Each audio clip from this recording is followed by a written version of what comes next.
जय जिनेन्द्र। कल हमने प्रथम श्लोक का शब्दार्थ और वाच्यार्थ जाना। वह आज आगे पढ़ते हैं। झुके हुए भक्तों के, भक्त देवों के मुकुट जड़ित, जो जड़ित जिसमें मणि जड़े हुए हैं, ऐसे मुकुट की जो प्रभा है यानी प्रकाश है। प्रभा यानी प्रकाश। तो वह जो प्रकाश है उसको और अधिक प्रकाशित करने वाले। अब ये अधिक प्रकाश कैसी बात है? कोई भी रत्न अपना कुछ स्वयं का प्रकाश लिए होता है, लेकिन अगर वो दीपों की मालिका में या दियों की मालिका के या आज के बिजलियों के लट्टुओं के या नलिकाओं के प्रकाश में आता है तो वह अधिक चमक बताता है। इसी प्रकार जो देवों ने अपने मुकुटों में मणि धारण किए हुए हैं, उन मणियों की छटा या उद्योत और अधिक चमक रहा है, क्योंकि वे आदिकर भगवान को उनके चरणों में गिर के प्रणाम कर रहे हैं। और आदिकर भगवंत का पूरा शरीर ही चमकीला है, क्योंकि वे अब केवल ज्ञान और केवल दर्शन प्राप्त कर चुके हैं। उनके शरीर से कर्मों का संपूर्ण अंधकार लुप्त हो चुका है, समाप्त हो चुका है। इसलिए वे अत्यंत तेजस्वी प्रकाश लिए हुए हैं। सूर्य के समान उनका प्रकाश है। इसलिए जब उस प्रकाश की किरणें मणियों पे गिरती है तो मणि और अधिक चमकीले हो जाते हैं। और अगर मणि का रंग हरा है तो हरा रंग चमकीला दिखेगा। मणि का रंग लाल है तो वह लाल रंग दिखेगा। भगवान के प्रकाश का कोई रंग नहीं है। जो मणि उनके प्रकाश में चमकेगा वही रंग दिखाई देने लगेगा।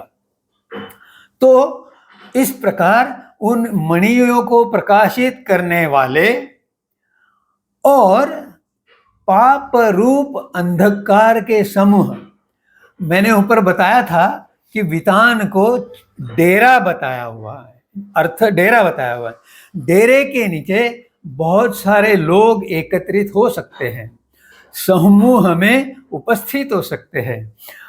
इसी प्रकार अंधकार में अंधकार मिलने से वो समूह हो गया।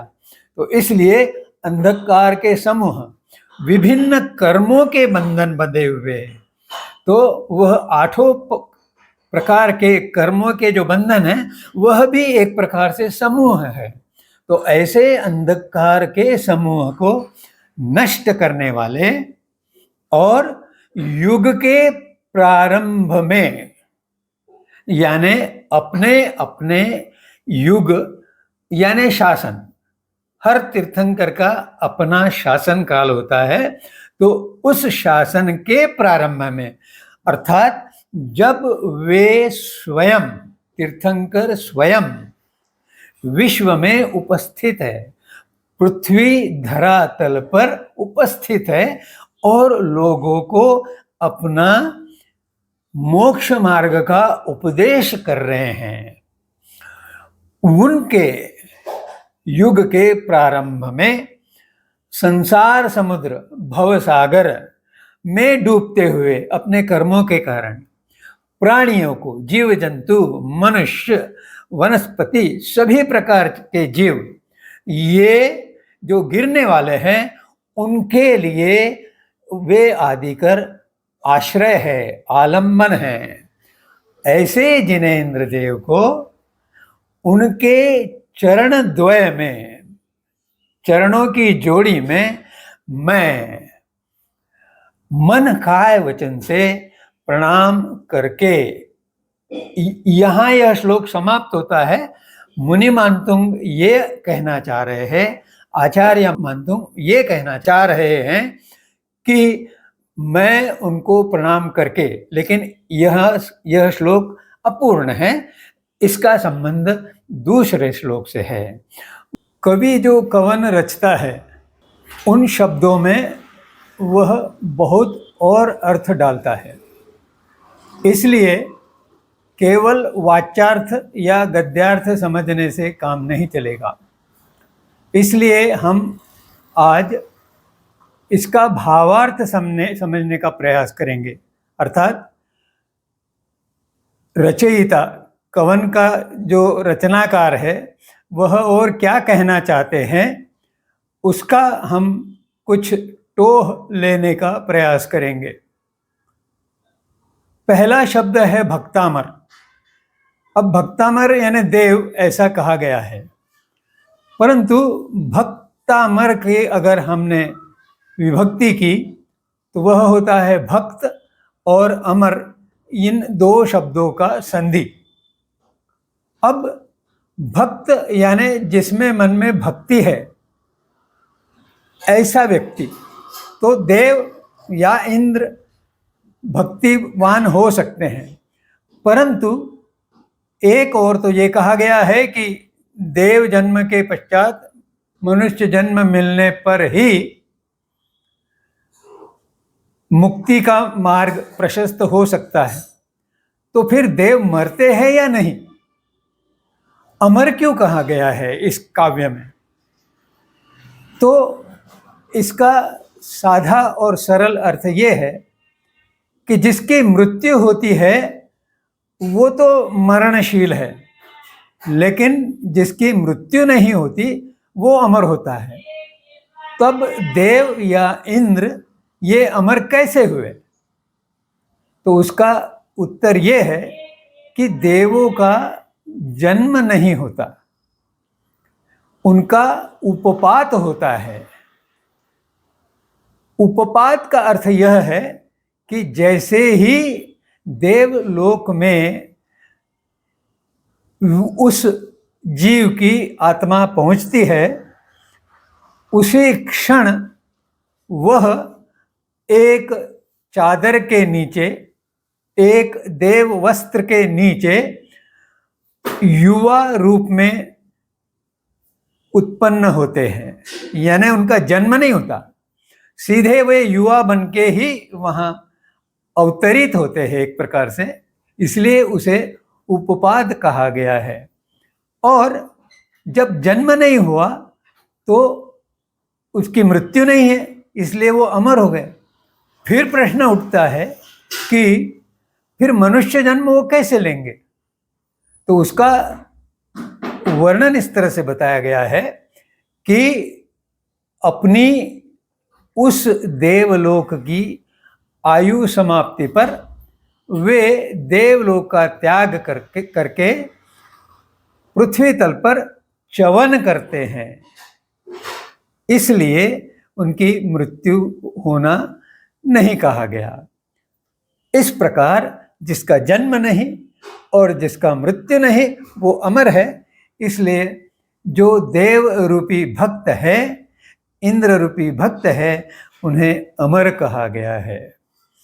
उनका भक्तिभाव इतना श्रेष्ठ है कि इंद्रों ने सभी तीर्थंकरों के लिए एक स्तोत्र की रचना की है। उसे प्रणिपात सूत्र बोलते हैं या शक्र स्तव बोलते हैं, परंतु सामान्य भाषा में जो अधिक प्रचलित है वह नमोत्थुणम के नाम से ज़्यादा जाना जाता है। अब भक्ति कैसे व्यक्त करते हैं देव? तो पहला शब्द आया है प्रणत, यानी नतमस्तक होकर श्रद्धापूर्ण भाव से प्रणाम करना।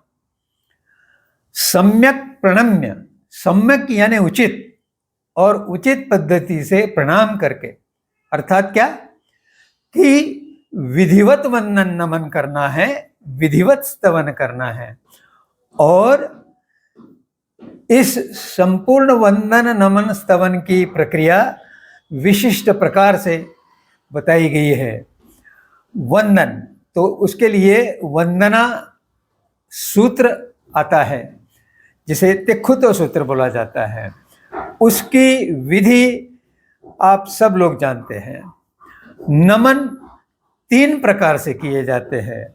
एक सिर्फ वंदन, दूसरा नमन यानी हाथ जोड़कर और दोनों हाथों के तलुओं में खोखला आकार बनाकर एक प्रकार से कमल पुष्प की कलिका की तरह या नारियल की तरह आकार में यह वंदन की, नमन की मुद्रा बनती है। और फिर इसे मस्तक के केंद्र में जोड़ा जाता है और झुककर नमन किया जाता है। और तीसरा प्रकार है शीश झुकाकर, अर्थात चरणों में शीश स्पर्श कर कर नमन करना। तो यह भी विधि समझ में आ गई। और स्तवन करते समय संपूर्ण स्तवन में नमन की मुद्रा या मुक्ताशुक्ति मुद्रा धारण करके फिर संपूर्ण स्तोत्र का गायन करते हुए स्तुति करना है। इस प्रकार इंद्र या देव अपना शक्रस्तव का प्रस्तुतिकरण करते हैं। जिन पाद युग यानी जिनके दोनों पैरों में समर्पण करते हुए, स्पर्श करते हुए, सिर साष्टांग नमस्कार करते हुए समर्पण भाव से देव भक्तिगान करते हैं। और उनके वैभव की क्या कहना। उनके सिर पे रत्नों से जड़ित मुकुट उन्होंने धारण किया हुआ है और उन रत्नों की प्रभा यानी विशिष्ट प्रकाश फैला हुआ है। यहाँ चंद्र और सूर्य की उपमा देने का मोह संवरण नहीं हो रहा। सूर्य अपने आप तेजस्वी है, लेकिन चंद्र सूर्य के किरणों को परावर्तित करता है। इसी प्रकार देवों के रत्नों की प्रभा अपने आप से नहीं है, वह प्रभा भगवान के अपने ज्ञान प्रकाश के कारण है। तो एक प्रकार से तीर्थंकर भगवान सूर्य हुए और देवों के जो रत्न हैं वे चंद्र हुए, क्योंकि सूर्य का प्रकाश ही वह परावर्तित कर रहे हैं। इसे जैन दर्शन की भाषा में कहें तो रत्न मात्र पुद्गल है, पत्थर है, उसमें रंग अवश्य है, लेकिन वह अचेतन है। और जब चेतन रूप तीर्थंकर भगवंत के ज्ञान का प्रकाश उन रत्नों पर गिरता है, तब जाके वे रत्न कुछ चेतन जैसे लगते हैं। आधुनिक विज्ञान के क्वांटम मैकेनिक्स में इसका इसी प्रकार से कुछ वर्णन किया हुआ है कि वस्तु हम देखे या न देखे वहाँ पर होती है, लेकिन हम जब देखते हैं तो उसकी रचना में कुछ इस तरह से परिवर्तन हो जाता है, तब वह हमें दिखाई देती है। तो हमारे देखने से वस्तु को आकार आता है। इसी प्रकार सूर्य के किरण पड़ने से रत्न दिखाई देता है। तद्वत भगवान की, तीर्थंकर भगवान की आभा के कारण देवों के रत्नों की प्रभा है। इस प्रकार यह पुद्गलों का परिणमन होता है। आज देवों के वैभव के वर्णन के पश्चात शेष भाग पर कल चर्चा करूंगा। जय जिनेंद्र।